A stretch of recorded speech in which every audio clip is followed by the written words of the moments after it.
Madeline Grace Pierce stared at her phone in horror, her perfectly manicured fingers frozen above the screen. Time seemed to stop in her corner office on the 47th floor of the Blackwood Investment Tower, Manhattan's skyline a blur through the floor-to-ceiling windows. The message she'd just sent screamed back at her in mock innocence. "You don't have any idea the effect you have on me. Sometimes I just want to grab you by your tie and kiss you breathless." Her heart stopped. The message wasn't sent to her best friend Melissa Carter's number. Instead, it had gone directly to Andrew James Blackwood, CEO, billionaire, and the very man she'd been fantasizing about. "No, no, no," she whispered, frantically tapping her phone as if she could somehow recall the message. The 3 dots appeared immediately, indicating he was typing a response. Madeline felt her world tilting on its axis. His reply came swift and devastating. "Now?" The phone slipped from her trembling hands onto her pristine desk, landing between her perfectly organized planner and the steaming cup of green tea she'd barely touched. The morning sun caught her blonde waves as she buried her face in her hands, her cheeks burning with mortification. For 11 months, she'd maintained the perfect facade as his executive assistant. 11 months of suppressing every flutter in her stomach when he walked past her desk, his cologne leaving a trail that haunted her thoughts. 11 months of pretending she didn't notice how his emerald eyes lingered on her during meetings, or how his voice dropped an octave when they worked late nights reviewing quarterly reports. And now, with one misdirected message, she'd shattered that carefully constructed wall between them. A knock on her office door made her jump. "Ms. Pierce?" The familiar deep voice sent electricity down her spine. Madeline straightened in her chair, smoothing down her navy pencil skirt with trembling hands. "Come in, Mr. Blackwood." Andrew filled the doorframe, his 6'2" frame commanding attention in a perfectly tailored charcoal suit. His dark brown hair was slightly tousled as if he'd been running his fingers through it, a habit she'd noticed he had when deep in thought. His green eyes locked onto hers with an intensity that made her breath catch. "I think we need to discuss that message," he said, closing the door behind him with a soft click that seemed to echo in the sudden silence. Madeline stood, adjusting her cream silk blouse nervously. "Mr. Blackwood, I am so sorry. That message was clearly inappropriate and completely unprofessional. It was meant for someone else." The lie felt bitter on her tongue. He moved closer, his presence filling her spacious office until it felt intimately small. "Someone else who wears ties?" A hint of amusement colored his voice, but his eyes remained intense, searching her face. I can explain," she started, but her usual eloquence failed her. How could she explain away months of suppressed attraction, of meaningful glances, and charged silences? Madeline. The use of her first name sent a shiver through her. In 11 months, he'd never called her anything but Ms. Pierce. "Look at me." She forced herself to meet his gaze, her blue-gray eyes wide with vulnerability. The morning light streaming through the windows cast shadows across his strong features, highlighting the slight scruff along his jaw that he always had by day's end. "The truth," he said softly, moving closer until barely 2 feet separated them. Was that message really meant for someone else? Her heart thundered in her chest. The professional part of her brain screamed to maintain the lie, to preserve the careful boundaries they'd established. But something in his expression, a mixture of hope and hunger, made her reckless. "No," she whispered, her voice barely audible. It wasn't. The tension between them crackled like electricity before a storm. Andrew took another step forward, close enough now that she could see the flecks of gold in his green eyes. "Do you know how many times I've wanted to hear you say something like that?" His voice was low, rough with emotion. "How many times I've had to stop myself from crossing this line?" Madeline's breath caught. "We can't," she said, even as every fiber of her being screamed otherwise. "The company, your position, the board. I don't care about any of that right now." His hand rose to her face, fingers hovering just shy of touching her cheek. "Tell me to stop, Madeline. Tell me this isn't what you want, and I'll walk away. We'll never speak of this again." The choice hung between them, heavy with possibility. Through the glass walls of her office, she could see the busy workplace beyond. Analysts hurrying between meetings, assistants carrying stacks of files, the ordinary rhythm of corporate life continuing oblivious to the moment of truth unfolding in her office. Before she could respond, her phone buzzed loudly on the desk, shattering the tension. The caller ID showed Melissa's face, probably calling to discuss their planned brunch this weekend. Reality came crashing back. Andrew stepped back, his professional mask sliding back into place so quickly it left her dizzy. "The board meeting starts in 10 minutes, Ms. Pierce. Please bring the quarterly projections." Just like that, the moment shattered. Madeline watched him stride out of her office, his shoulders rigid with tension. She sank back into her chair, her legs weak, and picked up her phone to see 3 messages from Melissa. "Girl, where are you? You never take this long to respond. OMG, did something happen with Hot Boss Tom? Call me ASAP." If only Melissa knew. Madeline took a deep breath, gathering the strength to face the next challenge. Sitting through a 2-hour board meeting across from the man she'd just confessed her feelings to, pretending nothing had changed. But everything had changed. That single misplaced message had cracked the foundation of their carefully maintained professional relationship, and Madeline knew there was no going back. The only question was, where would they go from here? She gathered the meeting materials with trembling hands, checking her reflection in her phone's dark screen. Her cheeks were flushed, her blue-gray eyes bright with emotion. Taking another deep breath, she straightened her spine and headed for the conference room. Whatever happened next, one thing was certain. This was only the beginning. The board meeting was torture. 2 hours of pretending to focus on quarterly projections, while hyper-aware of Andrew's presence at the head of the table. Madeline's pen moved mechanically across her notepad, taking minutes she'd probably have to rewrite later.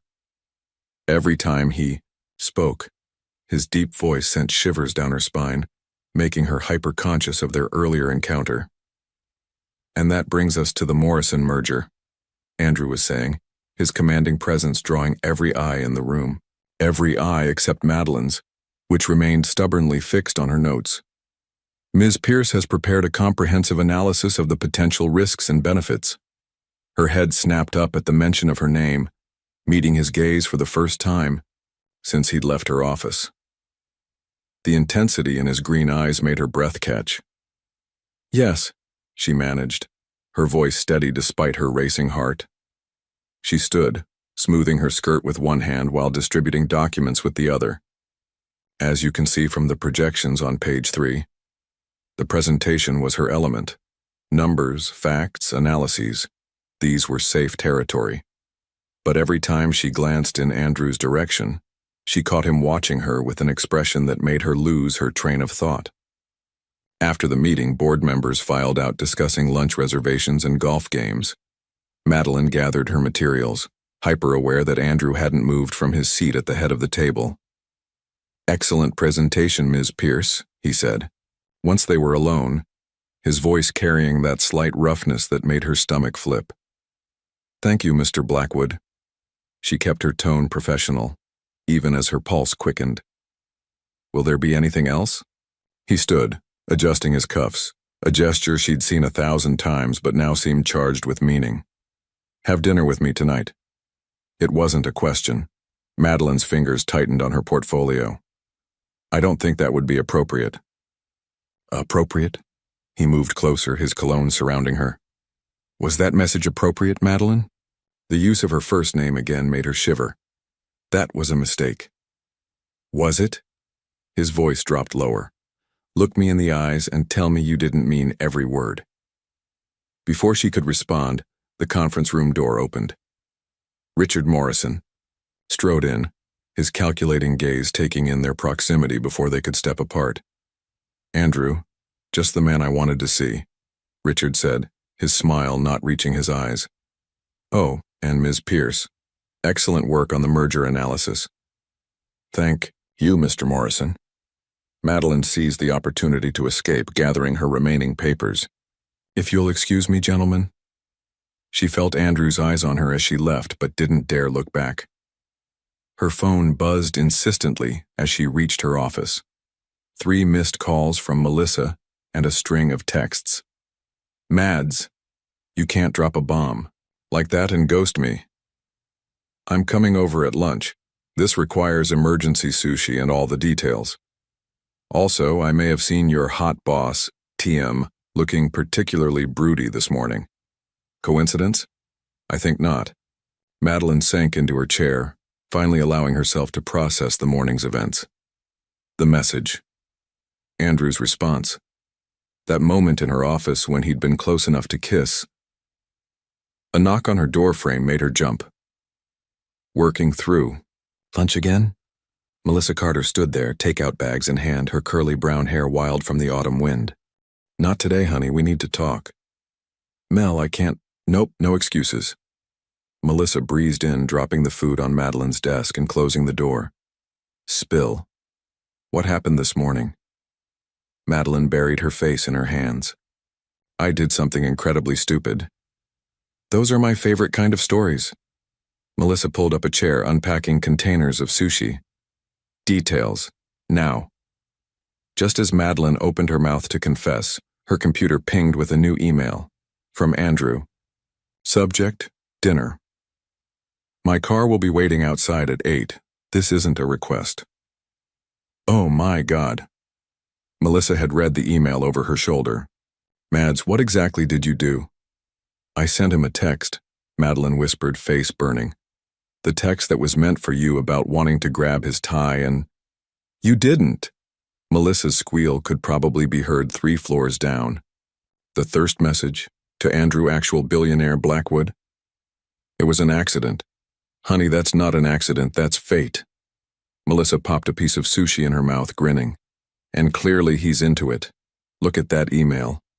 This isn't a request. That's hot. It's complicated, Madeline protested. He's my boss. There are rules, protocols. There are always rules. But sometimes the heart wants what it wants. Melissa leaned forward, suddenly serious. When was the last time you let yourself want something, Mads? Really want it? The question hit home. Madeline had always been the responsible one, the planner, the perfectionist. Every decision carefully calculated, every risk meticulously weighed. I can't risk my career, she said softly. Everything I've worked for. Maybe the real risk is never taking one at all. Before Madeline could respond, movement outside her office caught her eye. A tall, elegant woman was striding through the office like she owned it, turning heads with every click of her designer heels.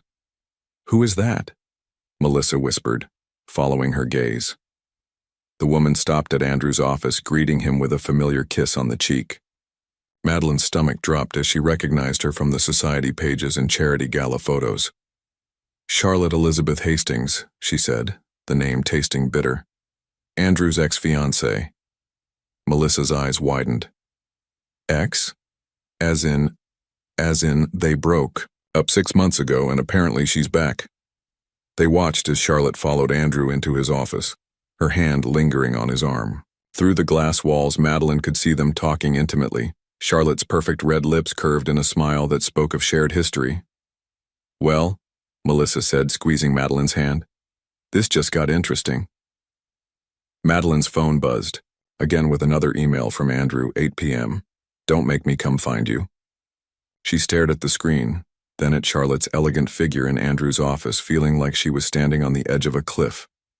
Playing it safe had always been her strategy, but now she had to decide. Step back into her carefully ordered world, or take the leap into unknown territory. The answer, she realized, had been decided the moment she hit send on that message. At precisely 7:58 p.m., Madeline stood in the marble lobby of Blackwood Tower, her heart threatening to burst from her chest. She'd changed after work into a black cocktail dress that hugged her curves without being overtly sensual, a balance between elegance and allure that had taken 3 FaceTime calls with Melissa to perfect. You're actually going through with this, she whispered to herself, catching her reflection in the polished brass elevator doors. Her blonde waves fell softly around her shoulders, and the subtle shimmer of her makeup caught the lobby's warm lighting. A sleek black Aston Martin pulled up outside, its dark windows reflecting the city lights. The driver stepped out, opening the rear door, and there was Andrew, devastatingly handsome in a charcoal suit she hadn't seen him wearing earlier. He'd changed too. "Ms. Pierce," he said, his voice carrying that hint of gravel that made her pulse race. "You look stunning." She slid into the leather seat beside him, immediately enveloped by his cologne and the intimate space of the luxury car. "This is crazy," she murmured, more to herself than to him. "Is it?" He studied her profile as the car pulled away from the curb. "Or is it exactly what we've both been waiting for?" The city lights played across his features as they drove, highlighting the strong line of his jaw, the intensity in his green eyes. Madeline forced herself to look away out at the passing streets of Manhattan. "Charlotte seemed happy to see you today," she said before she could stop herself. The words hung between them, loaded with unspoken questions. Andrew's jaw tightened almost imperceptibly. Charlotte has a habit of appearing when it's most convenient for her. "She's beautiful," Madeline continued, hating how small her voice sounded. "Sophisticated. The kind of woman who belongs in your world." The car stopped at a red light and Andrew turned to face her fully. "Is that what you think this is about? Finding someone who belongs in my world? Isn't it?" She met his gaze, vulnerability warring with determination in her blue-gray eyes. "I'm your assistant, Andrew. I organize your meetings, manage your schedule, handle your correspondence.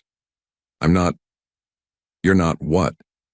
His voice dropped lower, more intimate.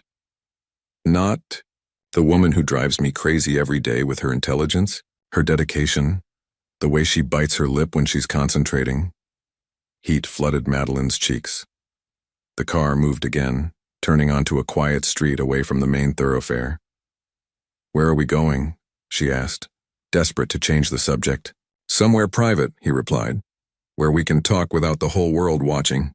The car pulled up to a restored brownstone in the West Village, its facade elegant and discreet. No restaurant, no public venue. This was his home, Madeline realized with a start. "I thought we were having dinner," she said as the driver opened their door. Andrew's hand found the small of her back as they climbed the steps. "We are, but I thought you might prefer somewhere we could speak freely." The interior of his home was a surprise, warm and masculine, with leather furniture and dark wood, but also filled with books and vinyl records. Not the stark, modern space she'd imagined. "Wine?" he asked, leading her into a spacious kitchen that looked out over a small private garden. "Please." She needed something to steady her nerves. He moved with easy confidence through the kitchen, opening a bottle of red and setting out 2 glasses. His suit jacket was off now, his sleeves rolled up to reveal strong forearms. The domestic intimacy of the moment made her heart ache. "That message this morning," he said, handing her a glass. "It wasn't the first time you'd thought about it, was it?" Madeline took a long sip of wine before answering. "No," she admitted. "It wasn't." "Tell me." He stepped closer until she could feel the heat radiating from his body. "Tell me what you think about Madeline." The wine, the intimate setting, the way he said her name, it all conspired to lower her defenses. "I think about the way you look at me during meetings, how your voice changes when we're alone late at night in the office. The times you've stood so close I could feel your breath on my skin." His hand came up to cup her face, thumb brushing her cheek. "What else?" "I think about how it would feel to—" She swallowed hard. "To cross that line, to stop pretending I don't want you." "Like this?" His lips brushed hers, soft and questioning at first, then with growing intensity as she responded. Madeline's wineglass clinked against the counter as she set it down, her hands coming up to grip his shirt. The kiss deepened, months of suppressed desire exploding into reality. His hands tangled in her hair as he backed her against the kitchen island, lifting her slightly so she sat on its edge. Her dress rode up her thighs as she parted her legs to accommodate him, and his groan against her mouth sent fire through her veins. "Madeline," he breathed against her neck, trailing kisses down to her collarbone. "You have no idea how long I've wanted this." A phone buzzed insistently, the sound cutting through their passion like a bucket of cold water. Andrew pulled back slightly, his breathing ragged, to check the screen. The flash of emotion across his face told her everything she needed to know. "Charlotte?" He set the phone face down without answering. It doesn't matter. But it did matter. Reality was crashing back in. He was her boss, Charlotte was back in his life, and this could destroy everything she'd worked for. "I should go," she said softly, sliding off the counter and straightening her dress. "Madeline, wait." He caught her hand. "Don't run from this." "From what exactly?" She forced herself to meet his eyes. "From being your secret, your mistake, the office scandal waiting to happen? Is that what you think this is?" "I think..." She took a shaky breath. "I think we both know this can't happen. You're the CEO, I'm your assistant, and Charlotte is my past," he said firmly. "You're..." The phone buzzed again, more insistent this time. Through the window, Madeline could see the city lights twinkling like stars, reminding her of the real world waiting beyond these walls. "I'm your employee," she finished for him, "and this was a mistake." She grabbed her purse and headed for the door, her heels clicking on the hardwood floors. Andrew called after her, but she didn't stop. Couldn't stop. Outside, the night air hit her flushed skin like a slap. She could still feel his lips on hers, his hands in her hair. Tears threatened to fall as she hurried down the steps, flagging down a passing taxi. Her phone buzzed with a text from Melissa. "How's the date going? Details." Madeline leaned back against the taxi's seat, touching her fingers to her lips where she could still taste him. How could she explain that she'd just had everything she wanted in her grasp and walked away from it? The taxi turned onto Broadway, carrying her back to her safe, ordered life. But as the city blurred past her window, Madeline knew nothing would ever be the same again. Morning light filtered through the windows of Madeline's Upper East Side apartment as she stared at her reflection, applying concealer to hide the dark circles under her eyes. Sleep had been elusive, her mind replaying every moment of last night. The warmth of Andrew's kitchen, the taste of expensive wine, the feel of his lips against hers. Her phone lit up with another message from him, joining the dozen others she'd received since leaving his brownstone. "We need to talk about this. Don't shut me out, Madeline. What happened last night wasn't a mistake." She'd read each one multiple times but hadn't responded. What could she say? That she could still feel the ghost of his touch? That running away had taken every ounce of willpower she possessed? "Get it together, Pierce," she muttered, smoothing down her forest green sheath dress. She'd chosen it deliberately, professional, sophisticated, armor against the day ahead. The elevator doors opened onto the 47th floor, and immediately Madeline sensed something was different.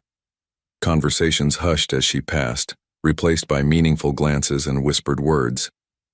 Her stomach dropped when she saw Charlotte Hastings perched on the edge of her desk, scrolling through her phone with manicured fingers. "Madeline, darling." Charlotte's smile was razor sharp. "I hope you don't mind. I was waiting for Andrew and thought we could have a little chat." Madeline's spine stiffened. "Of course, Ms. Hastings, how can I help you?" Charlotte stood, her designer dress emphasizing every perfect curve. "I wanted to thank you, actually. You've taken such good care of Andrew while I was away." Her voice dripped honey-coated venom. "But I'm back now, so you can return to your regular duties." Before Madeline could respond, Andrew's voice cut through the tension. "Charlotte, my office now." They both turned to see him standing in his doorway, his expression thunderous. Charlotte's smile never wavered as she sashayed past him, but Madeline caught the flash of calculation in her blue eyes. "Ms. Pierce," Andrew said, his formal tone at odds with the intensity of his gaze. "The Morrison contract needs review. Bring it to my office in 10 minutes." Madeline nodded, unable to trust her voice. She watched them disappear into his office, the glass walls offering a painful view of their conversation. Charlotte moved with the confidence of someone who knew all your secrets, gesturing animatedly while Andrew ran a hand through his hair, his tell when he was frustrated. Her computer pinged with an incoming email from Richard Morrison. Subject: urgent, merger concerns. Ms. Pierce, disturbing rumors have reached the board regarding potential conflicts of interest within senior management. Given your position, I trust you understand the gravity of maintaining professional boundaries. Perhaps we should discuss this over coffee, RM. The implied threat was clear. Madeline's hands shook as she minimized the email, just as Melissa appeared at her desk clutching 2 large coffees. Okay, spill, Melissa demanded, setting down the drinks. Why did I get a 3 a.m. text saying I messed up and then radio silence? And why is Ice Queen Barbie in Andrew's office looking like she's planning a hostile takeover? Because she is, Madeline said quietly. Taking over, I mean.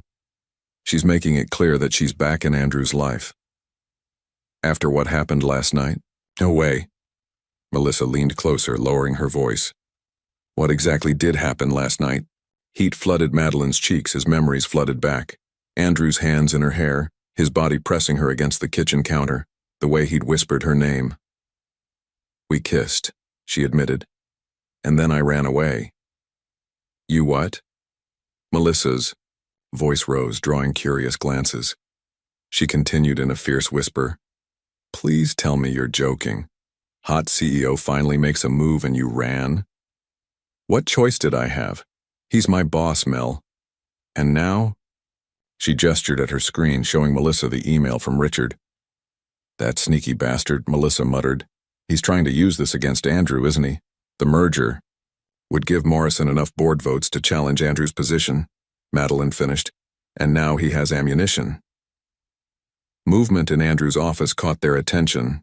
Charlotte was leaving, but she paused in the doorway to press a lingering kiss to Andrew's cheek. Her eyes met Madeline's across the office, triumph glittering in their blue depths. Oh, that bitch is good, Melissa breathed. She's marking her territory. Ms. Pierce, Andrew's voice carried across the office. The Morrison contract?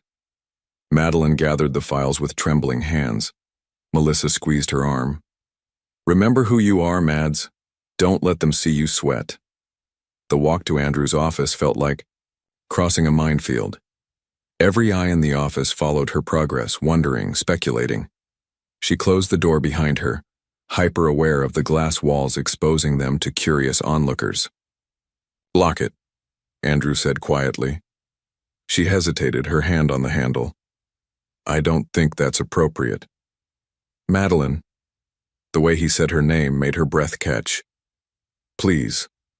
She turned the lock, then faced him, maintaining a safe distance between them. The Morrison contract needs your signature on pages. Stop. He moved around his desk, closing the distance she'd tried to establish. We need to talk about last night. There's nothing to talk about, she said, proud of how steady her voice remained. It was a mistake, one that won't happen again. A mistake? His green eyes blazed. Is that what you felt when I kissed you? When you wrapped your legs around me? When you... Stop. Now it was her turn to cut him off. Charlotte made it very clear this morning that Charlotte doesn't get to make anything clear, he growled. She showed up at my house last night after you left, talking about reconciliation, about how good we were together. The revelation hit Madeline like a physical blow.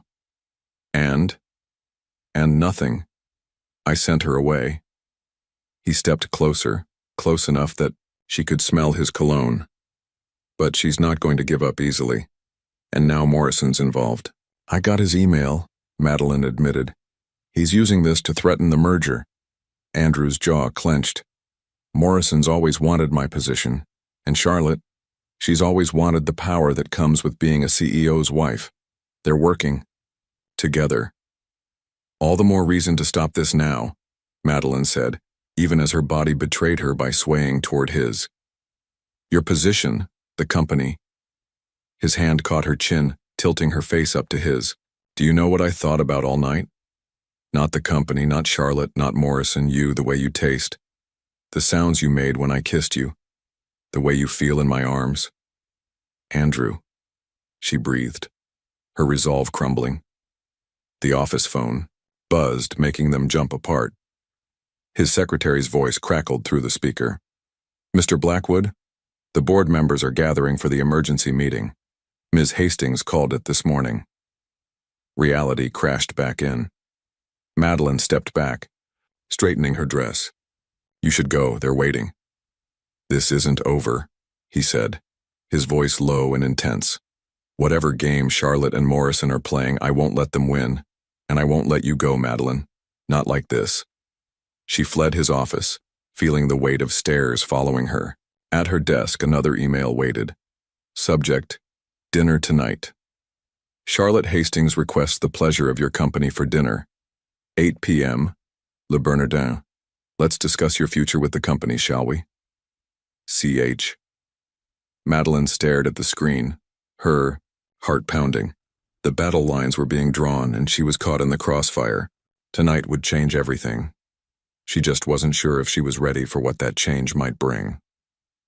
Le Bernardin's elegant interior seemed to mock Madeline as she followed the maitre d' to a secluded corner table.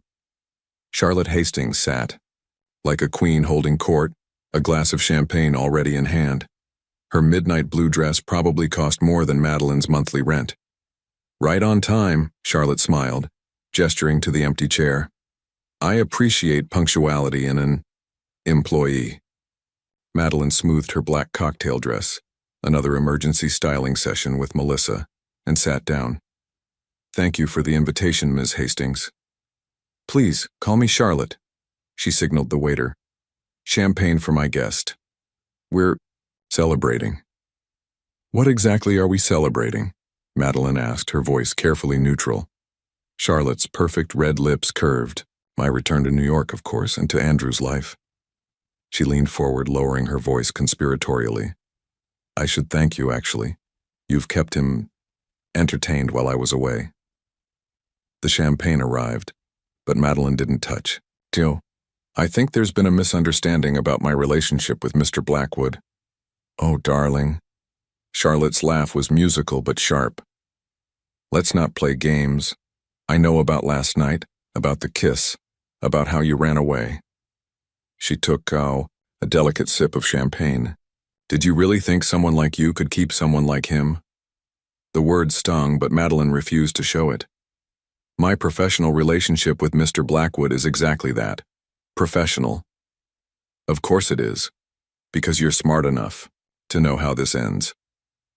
Charlotte's blue eyes turned glacial. Andrew needs someone who understands his world, the social obligations, the board politics, the family expectations. He needs you? Madeline couldn't keep the edge from her voice. Precisely. Charlotte smiled. And you, my dear, need to decide where your loyalties lie. Richard Morrison is very interested in acquiring new talent for his team. After the merger, he'll need a capable executive assistant. The implied threat hung in the air between them. Madeline's hands clenched in her lap.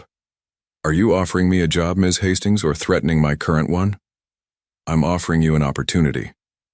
Charlotte's voice hardened. Because the alternative is watching your career implode when the board learns about your indiscretions with the CEO. There's nothing to learn about. No? Charlotte pulled out her phone, sliding it across the table. On the screen was a security camera image from Andrew's building, showing Madeline entering with him the night before. Amazing what connections with building management can get you, isn't it?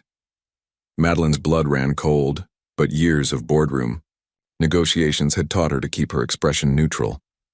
One business dinner hardly constitutes an indiscretion. Perhaps, but rumors are such tricky things, aren't they? Especially when Richard Morrison is so eager to present his concerns about corporate governance to the board. Charlotte's smile turned predatory. Of course, if you were to accept a position with Morrison's team before the merger, well, that would paint everything in a different light, wouldn't it?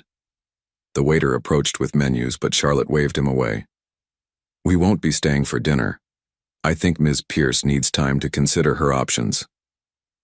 Madeline stood, her legs steady despite her internal trembling. You're right about one thing, Ms. Hastings. I do need to consider my options. All of them. She turned to leave, but Charlotte's voice stopped her. Oh, and Madeline? I'm having dinner with Andrew tomorrow night to discuss our future. I thought you should know.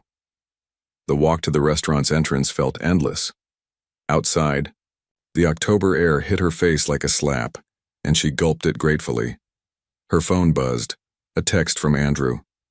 Where are you? We need to talk about the board meeting. Before she could respond, another message appeared. I miss you. Tears threatened to blur her vision. She flagged down a taxi, giving the driver an address without thinking. 20 minutes later, she found herself outside Andrew's brownstone. He opened the door before she could knock, as if he'd been waiting. His tie was loose, shirt sleeves rolled up, hair slightly mussed, the look that always made her heart race. Madeline? His eyes took in her dinner dress, her barely contained emotions. What's wrong? Charlotte has proof, she said, her voice breaking. Security footage of last night. She's working with Morrison to use it against you in the merger. Andrew pulled her inside, closing the door. Tell me everything. She did, the words pouring out. Charlotte's threats, Morrison's offer, the implied ultimatum. Andrew's expression darkened with each detail. She's desperate, he said finally. They both are. The merger isn't going as smoothly as Morrison hoped, and Charlotte... He ran a hand through his hair. She's always needed to be in control. She said you're having dinner tomorrow to discuss your future. Did she? His laugh was bitter. She's certainly been busy making plans. Maybe she's right, Madeline whispered, voicing her deepest fear. Maybe you do need someone who understands your world. The social obligations, the expectations. Stop. He stepped closer, his hands coming up to frame her face. You think I care about any of that? Do you know what I see when I look at you? She shook her head, unable to speak past the lump in her throat. I see the woman who challenges me in every board meeting, who stays late helping me perfect presentations, who knows exactly when I need coffee or silence or someone to tell me I'm being an idiot. His thumbs brushed away tears she hadn't realized were falling. I see the woman I've been falling in love with for months. The words hung between them, heavy with meaning. Madeline's heart thundered in her chest. Andrew, I know you're scared, he said softly, of losing your career, your reputation. But I'm not letting you go.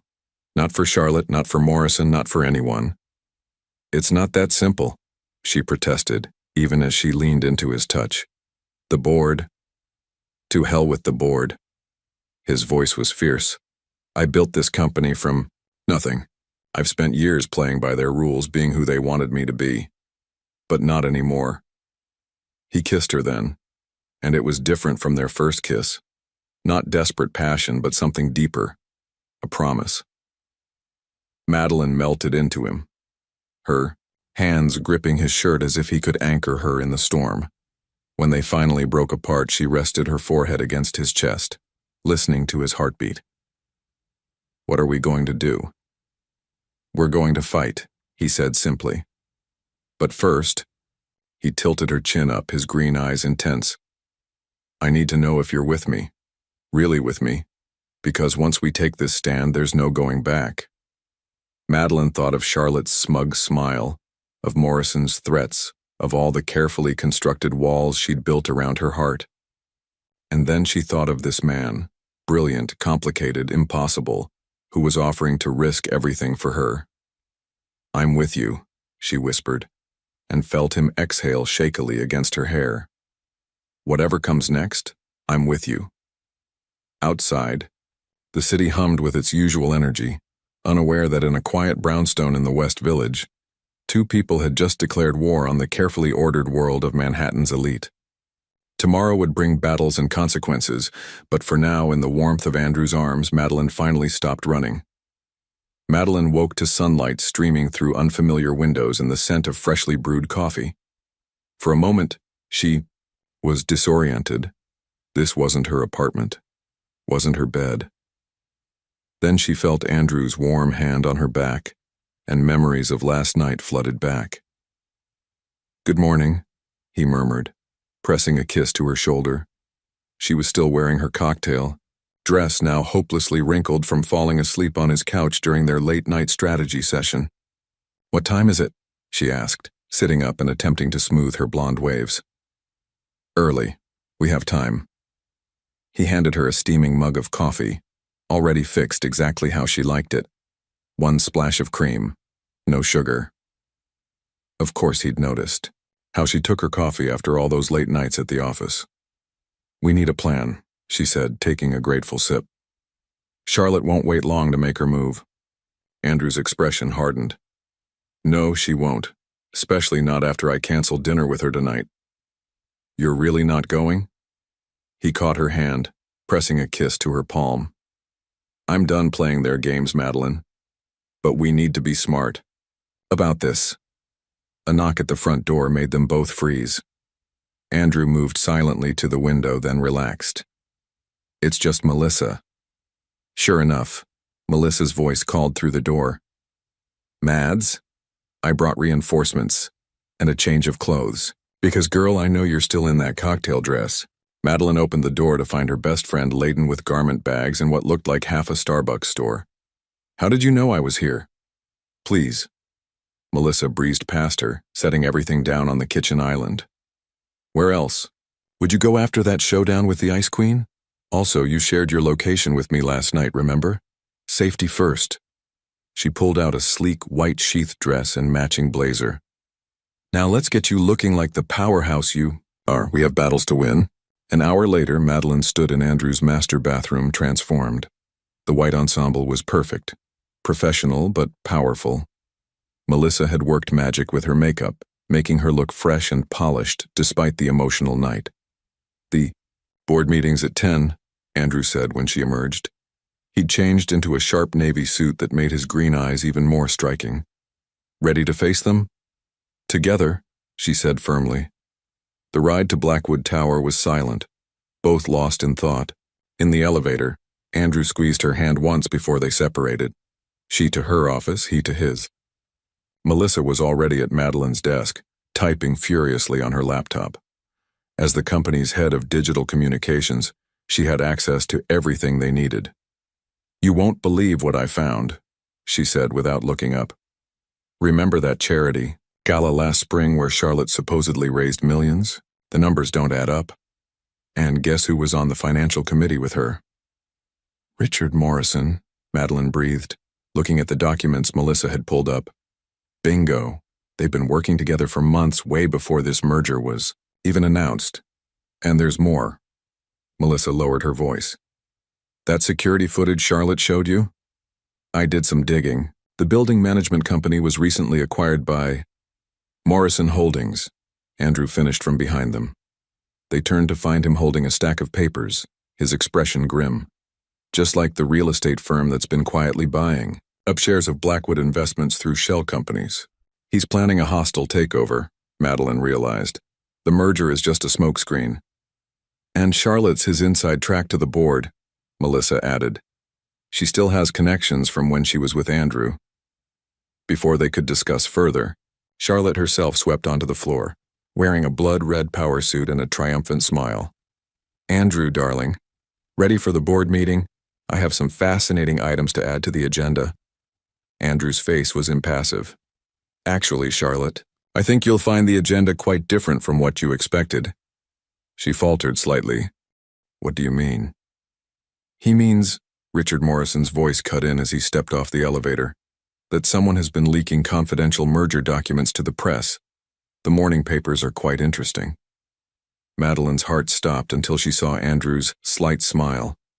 He handed her the Wall Street Journal where the headline read, "Morrison Holdings under investigation for financial irregularities in charity dealings."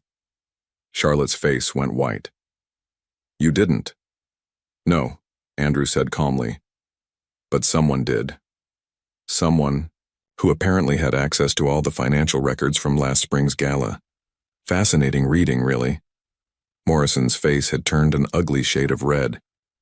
"This is absurd. The merger agreement clearly states The merger agreement is void, Andrew cut in.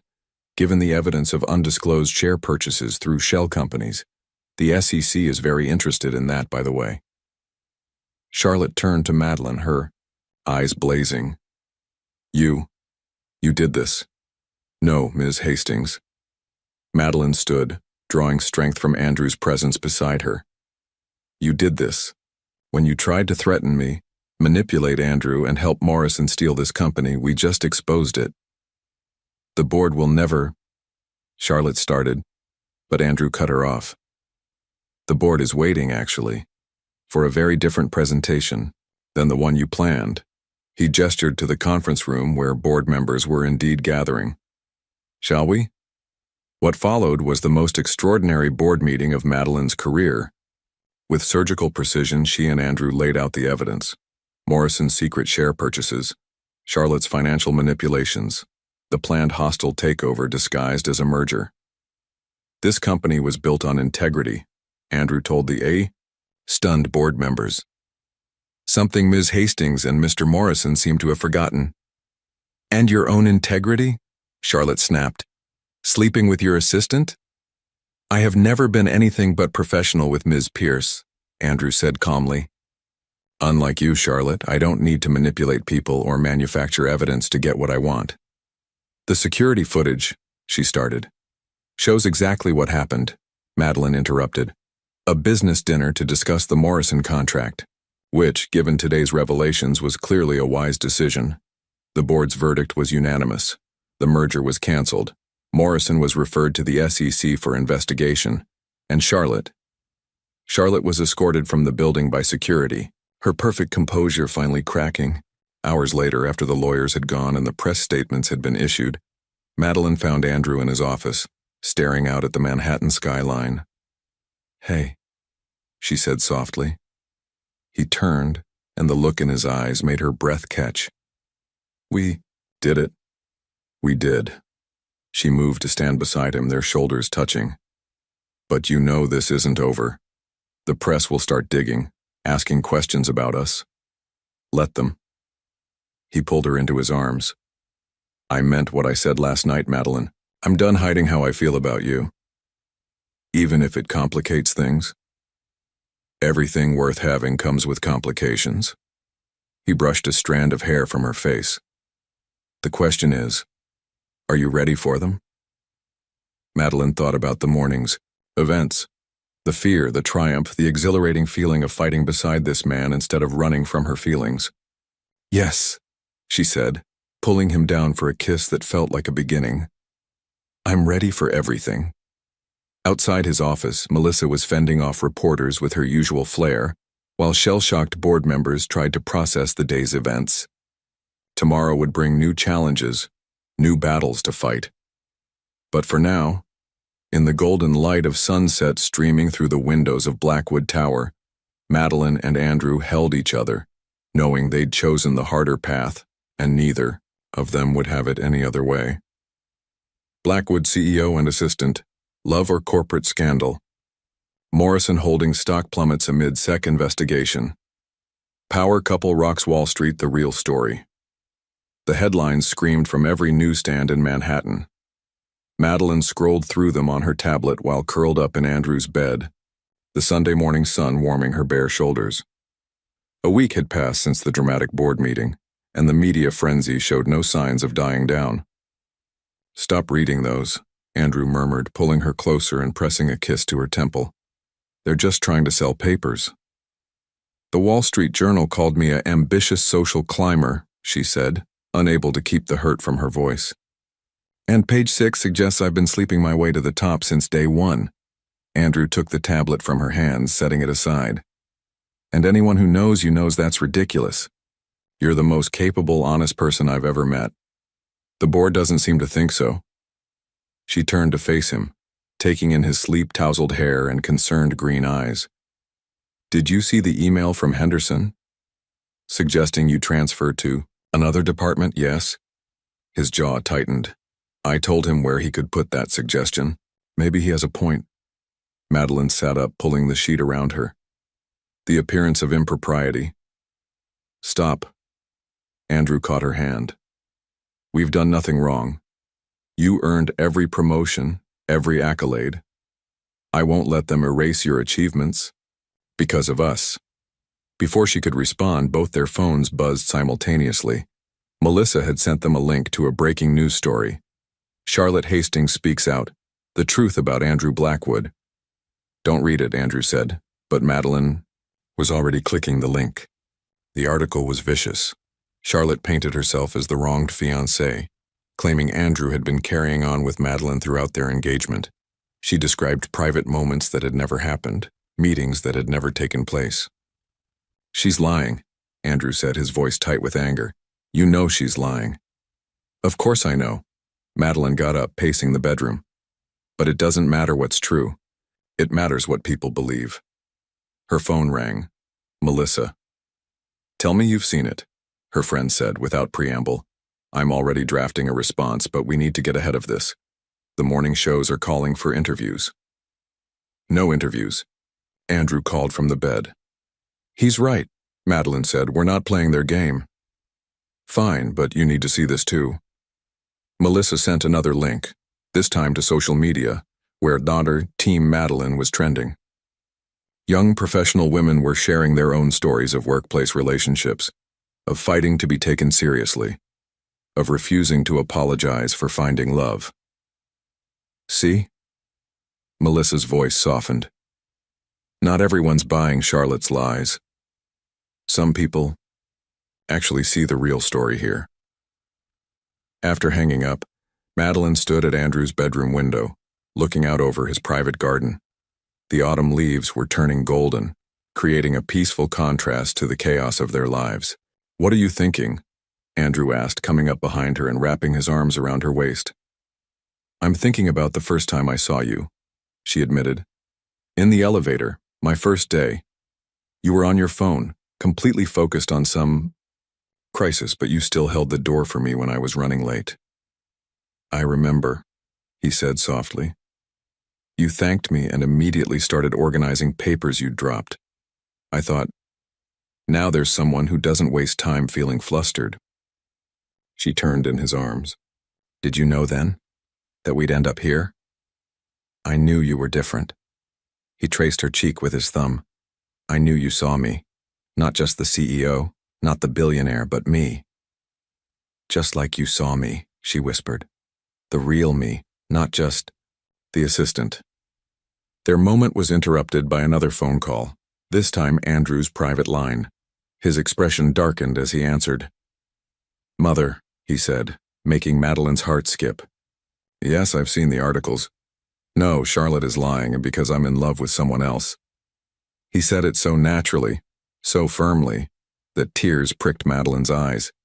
She could hear the sharp voice of Regina Blackwood on the other end, demanding explanations. "Actually," Andrew continued, his eyes locked on Madeline's, "I'd like you to meet her. Dinner tonight?" "Yes, at the house." "No, Mother, this isn't a discussion. She's part of my life now." After hanging up, he ran a hand through his hair, that nervous gesture she'd grown to love. "I should have asked first. You don't have to." "Yes, I do." Madeline squared her shoulders. "If we're doing this, we're doing it right. No hiding, no apologizing." His smile was worth every headline, every whispered comment, every disapproving glare. "Have I told you today that I love you?" Not in the last hour." She stretched up to kiss him. "But we have more pressing concerns. Like, what does one wear to meet Regina Blackwood?" "Wear that green dress," he said immediately. "The one you had on when you destroyed Morrison in the board meeting. Mother appreciates a warrior." They spent the morning in domestic tranquility that felt both strange and perfectly natural. Andrew made breakfast while Madeline answered supportive messages from friends. They showered together, got dressed for the day, and tried to ignore the photographers that had stationed themselves outside his brownstone. Around noon, Melissa arrived with reinforcements, coffee, pastries, and a complete media strategy. "The narrative is shifting," she announced, spreading papers across Andrew's kitchen island. "Charlotte's interview backfired. People are calling her bitter and calculating. And these photos of you two at that charity event last month? Pure gold. You look like something out of a romance novel. Great, Madeline said dryly. That's exactly the professional image I was going for. Actually, Andrew said thoughtfully, maybe that's not a bad thing. Both women looked at him in surprise. Think about it, he continued. Everyone's going to tell this story somehow.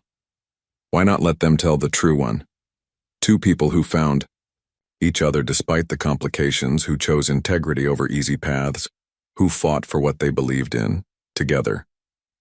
It's a good narrative, Melissa agreed. Authentic, emotional, relatable. But what about the company? Madeline pressed.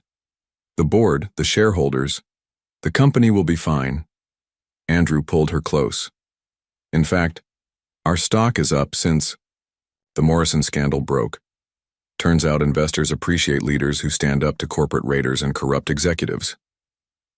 Speaking of which, Melissa interjected, you might want to see this. She showed them another news alert. Richard Morrison steps down amid growing investigation. One down, Andrew murmured, kissing Madeline's temple. One to go, she finished, thinking of Charlotte's vendetta. As if on cue, another headline popped up. Hastings' family distances themselves from Charlotte's claims. Looks like Daddy Dearest didn't appreciate his daughter's public meltdown, Melissa said with satisfaction. The Hastings banking empire is all about discretion, after all. Madeline felt some of the tension leave her shoulders. Maybe they could weather this storm after all. Now, Melissa said, pulling out her iPad. About tonight's dinner with Regina Blackwood. I've prepared a complete dossier. Her favorite wines, topics to avoid, her history of charity work. Mel, Madeline laughed. I'm meeting his mother, not negotiating a merger. With Regina? Andrew raised an eyebrow. Trust me, a merger would be easier.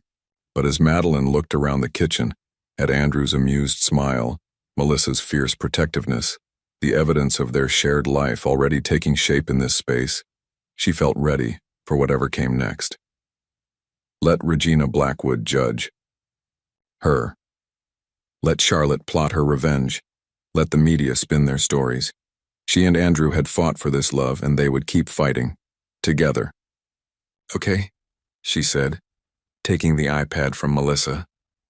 Tell me everything about Regina Blackwood. But first, she pulled Andrew down for a kiss that made Melissa groan and cover her eyes. Just in case your mother murders me tonight. Not a chance, Andrew murmured against her lips. I didn't face down corporate raiders and vindictive exes just to let my mother scare you away. No, Madeline agreed, thinking of how far they'd come from that first misdirected text. You're stuck with me now, Mr. Blackwood. Promise, Miss Pierce? Their kiss was answer enough. Regina Blackwood's Upper East Side townhouse loomed before them, its limestone facade glowing in the evening light. Madeline gripped Andrew's hand as they climbed the steps, her emerald dress catching the last rays of sunset. Remember, Andrew murmured, she's going to try to intimidate you. It's how she tests people. Wonderful, Madeline whispered back, because I wasn't nervous enough already. The door opened before they could ring, revealing a silver-haired woman whose elegant posture and razor-sharp gaze immediately commanded attention. Regina Blackwood was a vision in tailored black silk, her only adornment a single strand of flawless pearls. Andrew.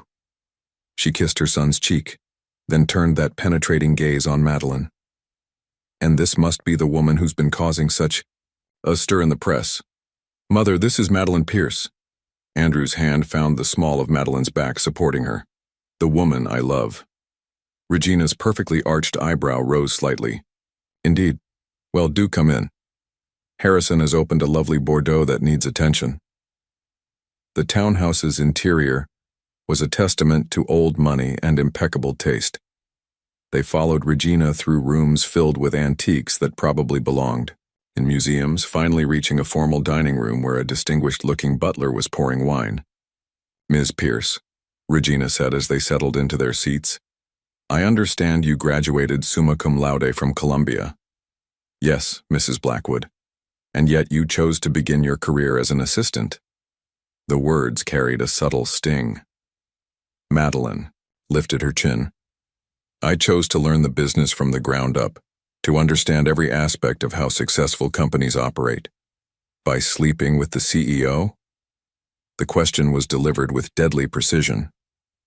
Mother, Andrew warned, but Madeline touched his arm. No, actually, she said calmly, by working harder than anyone else, by being the first one in and the last one out, by earning every promotion and commendation through merit alone. She met Regina's eyes directly. The fact that I fell in love with your son was unexpected, but I won't apologize for it. A long moment of silence followed. Then, surprisingly, Regina smiled. Well said, my dear. Now shall we discuss Charlotte's ridiculous interview? The tension in the room shifted. Andrew relaxed slightly beside Madeline as his mother continued. That girl always did have more ambition than sense, Regina said, sipping her wine. Though I must admit, she's created quite a mess for you both. We're handling it, Andrew replied. Are you? Regina's gaze was sharp, because from what I hear, the board is still unsettled. The board will adapt, Madeline said. Our focus is on running the company effectively, not managing their personal opinions. Regina studied her thoughtfully. You know, when Andrew's father died, everyone expected me to sell my shares and retire to Palm Beach like a proper widow. Her smile turned predatory. Instead, I bought more shares and took a seat on the board. I remember reading about that, Madeline said. The financial press called it a surprising power play. Men are always surprised when women refuse to follow their scripts. Regina set down her wine glass. Which brings me to my point. The annual shareholders gala is next week. Every major investor, board member, and financial reporter in New York will be there. We've decided to attend together, Andrew said firmly. No hiding. Good. Regina's approval seemed to surprise them both. Because I've arranged for you to open the evening, together. Madeline nearly choked on her wine. I'm sorry, what? The press wants a story? Regina continued. Give them one. A brilliant young executive and the CEO who recognized not just her talent, but her worth as an equal. A modern partnership that strengthens the company rather than compromises it. Mother, Andrew started, but Regina held up a hand. Charlotte is playing the wounded ex-fiancé card? Fine. Show everyone the real story, let them see what I see. Two people who choose principle over expedience, truth over convenience. She fixed Madeline with that penetrating stare again. Unless you're not up for it. Madeline straightened in her chair. I can handle it. Good. Regina actually smiled. Because there's something else you should know. Harrison? The butler appeared with a folder, which Regina opened to reveal documents bearing the Blackwood Investments letterhead. The board isn't just unsettled about your relationship, she said. They're planning to vote on a new corporate structure. Next month, one that would significantly reduce the CEO's autonomy. Andrew's hand tightened on his wine glass. Morrison's allies? Some, Regina agreed, but others are simply traditional. They see your relationship as a sign that you're losing focus. That's ridiculous, Madeline protested. The company's performance has never been stronger. Facts don't always matter as much as perception, my dear. Regina's voice was almost gentle. Which is why the gala is so important. It's your chance to change the narrative. The rest of dinner passed in a blur of strategic discussion. By the time they left, Madeline's head was spinning with plans and possibilities. Well, Andrew said as they settled into the back of his car. That was intense, terrifying, surprisingly helpful. He laughed, pulling her close. All of the above. I've never seen my mother take to anyone so quickly. That was her taking to me? Madeline asked incredulously. She practically cross-examined me over the soup course. Trust me. He pressed a kiss to her temple. If she didn't like you, you'd know. Madeline closed her eyes, leaning into him. The gala's going to be a circus. Yes, he agreed. But we'll face it together. Unless... He hesitated. It's not too late to walk away, you know, from all of this. She sat up, meeting his gaze, in the dim car interior. Is that what you want? God, no. His hand cupped her face. I want forever with you, Madeline. I need to know you're sure. About all of it. The scrutiny, the pressure, my mother. Andrew James Blackwood, she said firmly. I love you. The rest is just details we'll figure out together. His kiss was fierce, full of promise and passion. When they finally broke apart, he rested his forehead against hers. Move in with me. What? Move in with me, he repeated. I'm tired of pretending we're taking things slow for the press or the board or anyone else. I want to wake up with you every morning. I want your clothes next to mine, your coffee mug in my kitchen, your laugh filling every room. Madeline's heart felt too big for her chest. Your mother will have opinions about that too, you know. Let her. He kissed her again, softer this time. What do you say? She thought about her apartment, chosen for its convenient location to the office.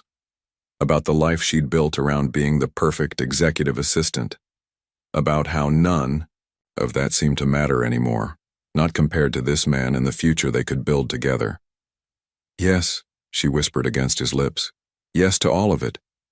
The city lights blurred past their window as the car wound through Manhattan streets. Somewhere out there, Charlotte was probably plotting her next move. The board was scheming. The press was spinning stories. But here, in the quiet darkness of the car, Madeline and Andrew held each other, knowing that whatever came next, they'd face it as they'd faced everything else, together. And somehow, that made all the difference. The evening before the shareholders' gala, Madeline stood, in what was now their closet, surrounded by half-unpacked boxes and garment bags.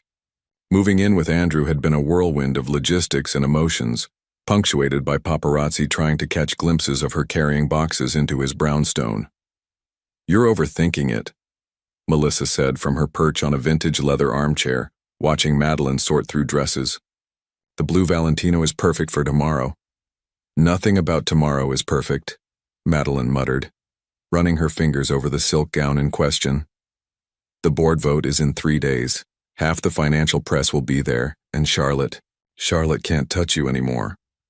Melissa stood, taking the dress from Madeline's hands. You're stronger than her. You and Andrew both. As if summoned by his name, Andrew appeared in the doorway, his tie loosened after a long day of preparations. Everything okay in here? Your girlfriend is spiraling, Melissa informed him cheerfully. I'm going to grab more wine. Once they were alone, Andrew pulled Madeline into his arms. Talk to me. She buried her face in his chest, breathing in his familiar scent. What if we're making a mistake? Going public like this? At the gala? Hey. He tilted her chin up. Look at me. What's really bothering you? Madeline stepped back, wrapping her arms around herself. I saw the latest board projections. If they vote to restructure, they won't. You don't know that. She started pacing, her bare feet silent on the plush carpet. Your control of the company, everything you've built, can be rebuilt, he finished firmly. What can't be replaced is us. This. He caught her hand, pulling her to a stop. Do you know what I thought about all day in meetings? She shook her head. Coming home to you, seeing your things mixed with mine, knowing you'll be here every night. His green eyes were intense in the soft lighting. The company matters, yes, but you matter more.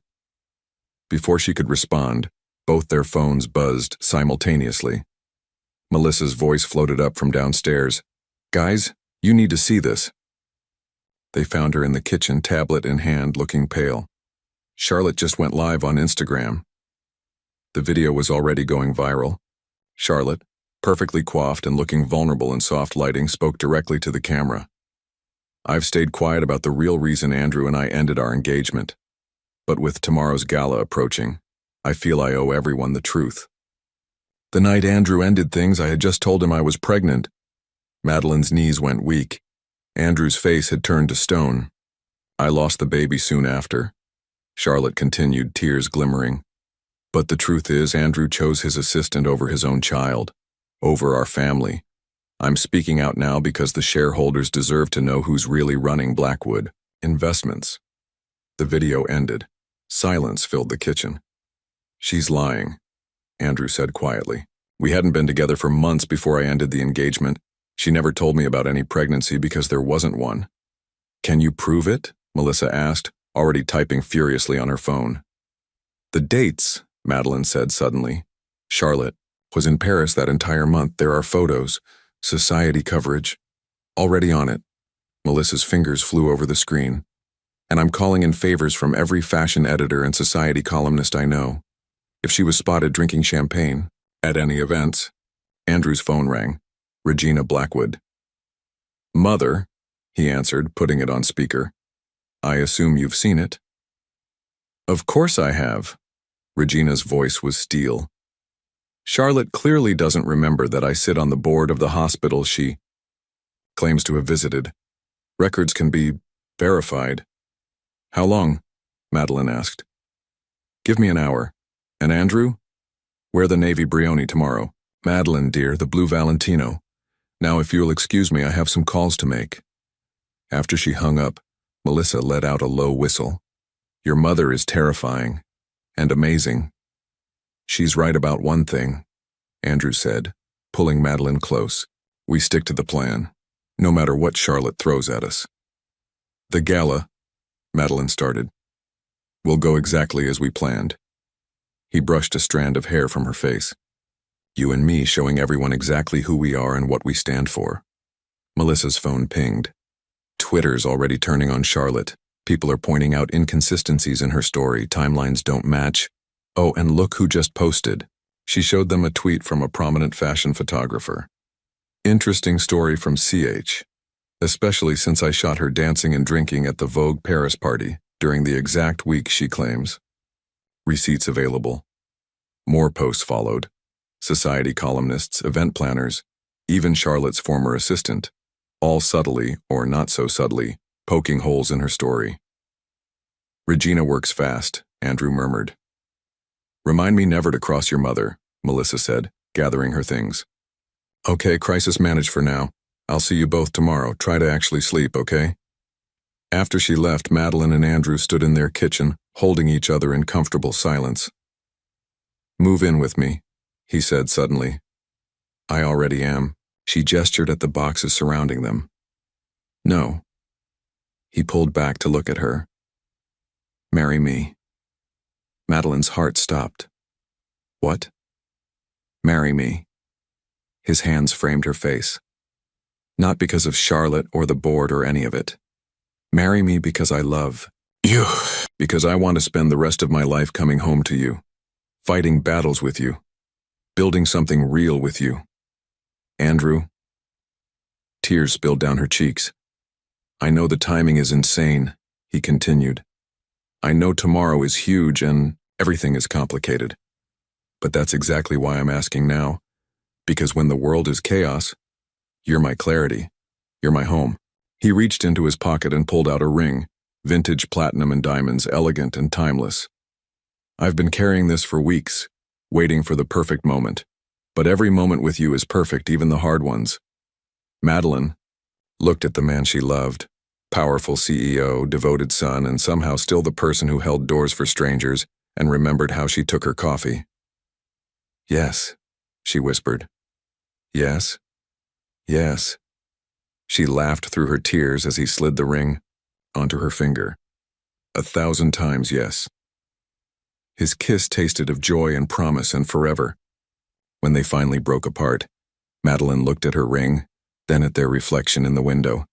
Andrew in his rumpled suit, her in bare feet and casual clothes, both grinning like teenagers. Charlotte's going to lose her mind, she realized. Let her. Andrew pulled her close again. Tomorrow we face the world. But tonight is just for us, she finished, leading him upstairs to their bedroom. The city hummed outside their windows, and somewhere Charlotte was probably plotting her next move. Tomorrow would bring its own battles. But tonight, in the warmth of their bed, surrounded by half-unpacked boxes and the promise of their future, nothing else mattered except the love they'd fought so hard to claim. And maybe that was the greatest victory of all. The Metropolitan Museum's Great Hall glittered with New York's financial elite. Madeline stood before a gilded mirror in the private room Regina had arranged, the blue Valentino flowing like water around her curves. Her engagement ring caught the light, sending crystal reflections dancing across the walls. "Ready?" Melissa appeared behind her, resplendent in burgundy. "Everyone's waiting. How bad is it out there?" "Charlotte's holding court by the champagne fountain," Melissa reported. "But she looks rattled. The hospital records Regina leaked to the press this afternoon really did a number on her credibility." Madeline touched the delicate diamond pendant at her throat, a gift from Andrew this morning. "And the board members?" "Split between looking terrified of Regina and trying to pretend they never supported Morrison's takeover attempt." Melissa grinned. "Your future mother-in-law is quite the force of nature. Don't let her hear you call her that yet," Madeline warned. "We're waiting until after Andrew's speech to announce the engagement." Speaking of which, Melissa checked her phone. "It's time." The great hall fell silent as Andrew took the podium, commanding attention in his perfectly tailored Brioni suit. Madeline watched from the wings, her heart swelling with pride and love. "Good evening," he began, his voice carrying effortlessly through the space. "For those who've been reading the papers lately, you might expect me to stand here and defend my personal life, to justify my choices, to apologize for following my heart." He paused, his green eyes finding Madeline's. "I'm not going to do any of that. Instead, I want to talk about legacy, about integrity, about building something that lasts." The crowd shifted, uncertain where this was going. Charlotte's perfectly painted smile looked strained. "My father founded this company on a simple principle, that success comes not from taking the easy path but from choosing the right one, even when it's harder, even when it costs you something." Andrew's gaze swept the room. "Recently, some have questioned my judgment, my commitment to this company. They've suggested that finding love somehow makes me weaker, less focused, less worthy of the trust you've placed in me." He gestured, and Madeline moved to join him at the podium. Whispers rippled through the crowd as he took her hand. "The truth is, loving Madeline Pierce has made me stronger. Her brilliance challenges me to be better. Her integrity reminds me why we do what we do. And her courage." He smiled down at her. "Her courage inspires me every day." Madeline stepped to the microphone, her voice steady despite her racing heart. "When I joined Blackwood Investments, I had one goal: to learn from the best, to understand how great companies are built and run. What I learned was something more valuable, that true success comes from being true to yourself." She faced the crowd directly. "Yes, Andrew and I fell in love. No, we didn't plan it. But we also didn't hide from it. We chose honesty over convenience, truth over easy lies, and that same commitment to integrity guides every decision we make for this company." The room was absolutely silent now, hundreds of eyes fixed on them. "The numbers speak for themselves," Andrew continued. "Our stock is up 30% since we exposed the attempted hostile takeover. Client confidence is at an all-time high. And our newest venture fund, launched last week, was oversubscribed in 6 hours." He turned to face the board members directly. "Tomorrow, you'll vote on the future of this company, on whether to maintain the vision that's brought us this far, or to change course out of fear and outdated thinking. I trust you'll make the right choice." Madeline spotted Charlotte moving toward the exit, her face tight with barely contained fury. But before she could reach the doors, Regina Blackwood stepped into her path. "Leaving so soon, dear?" Regina's voice carried just far enough. "Before the hospital board's full statement is released? How prudent of you." Charlotte fled, the click of her heels lost in the sudden surge of applause as Andrew finished his speech. He turned to Madeline and, without warning, dropped to one knee. The gasp from the crowd was audible. Cameras flashed. Melissa, who'd moved to the front row, was openly crying. I had a whole speech prepared, Andrew said, his voice thick with emotion, about how you've changed my life, about how I want to build a future with you. But the truth is simple. I love you, Madeline Grace Pierce, and I want everyone here to know it. He held up her left hand, where the vintage ring already sparkled. More gasps, followed by genuine applause and cheers. She already said yes, he announced to the crowd, standing to pull her into a kiss that definitely wasn't proper for a corporate event. But Madeline didn't care, not about propriety or protocols or anything except this moment. The rest of the evening passed in a blur of congratulations and champagne. Board members who'd been skeptical yesterday now tripped over themselves to offer support. Financial reporters who'd questioned their relationship now asked for exclusive interviews about their modern corporate love story. Well played, Regina murmured, appearing beside them with perfect timing. Charlotte's statement retracting her claims will hit the press in an hour. Amazing what the threat of a lawsuit can accomplish. Mother, Andrew warned, but he was smiling. Oh, hush. Regina actually winked at Madeline. Let me enjoy my victory, too. Now, about the wedding. One battle at a time. Madeline laughed, but she squeezed her future mother-in-law's hand gratefully. Hours later, they stood on the steps of the Met, waiting for their car.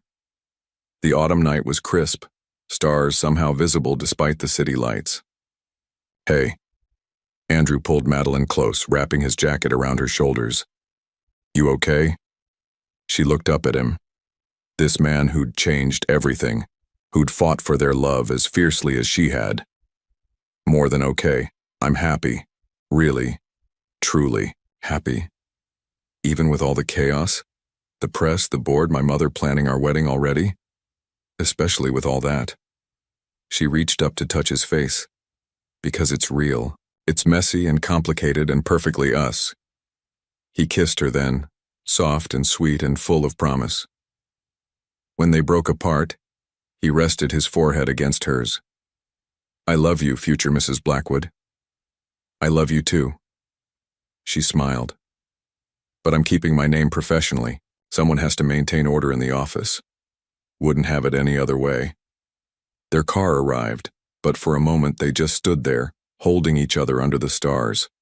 The city hummed around them, full of possibilities and challenges and adventures yet to come. But they'd face them all together. The CEO and his executive assistant, the power couple who'd shocked New York's elite, the man and woman who'd chosen love over everything else. And in the end, that was the greatest power move of all. Inside the Met, the party continued. Tomorrow would bring board votes and press statements and wedding plans. But tonight, in the back of their car heading home, Madeline and Andrew held each other close, knowing they'd won something far more precious than corporate control or social approval. They'd won their own story, written their own rules, and proved that sometimes the biggest risk brings the greatest reward. Take me home, Madeline whispered against Andrew's lips. Always, he promised. And they both knew it was just the beginning. The Wall Street Journal, Business and Finance, Blackwood Investments celebrates record year under dynamic leadership. Madeline smiled at the headline as she sipped her morning coffee on the brownstone's garden terrace. The autumn air was crisp, carrying the same promise of change that had filled that fateful night 1 year ago. Already reading the press coverage? Andrew's arm slipped around her waist as he pressed a kiss to her neck. Some things never change. The stock hit another record high yesterday, she said, leaning back against his chest. And the new female executive mentorship program is getting fantastic feedback. Of course it is, you designed it. He stole a sip of her coffee. Ready for tonight's gala?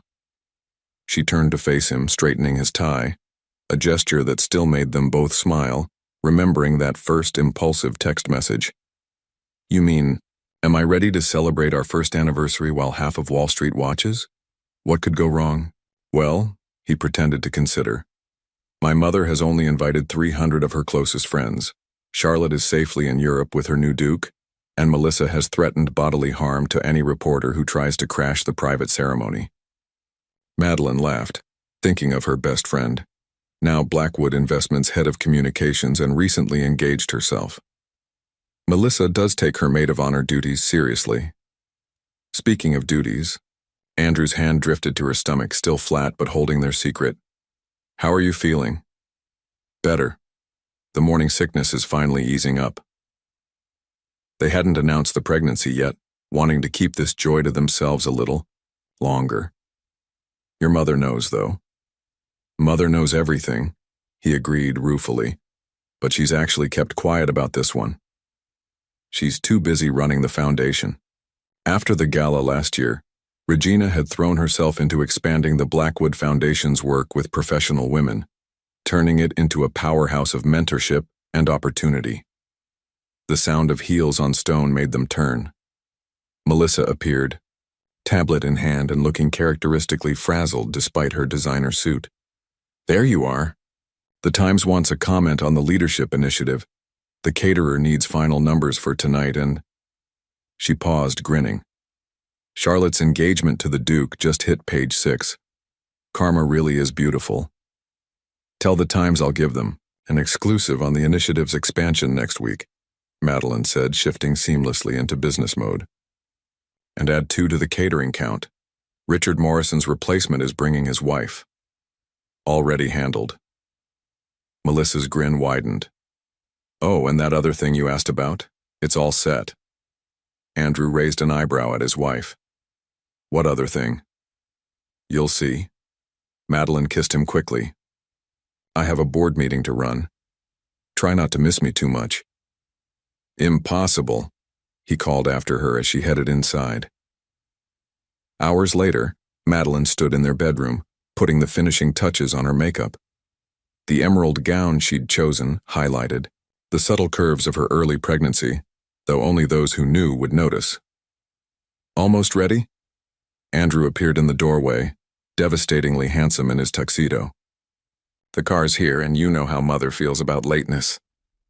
Just one thing first. She handed him an envelope. Happy anniversary.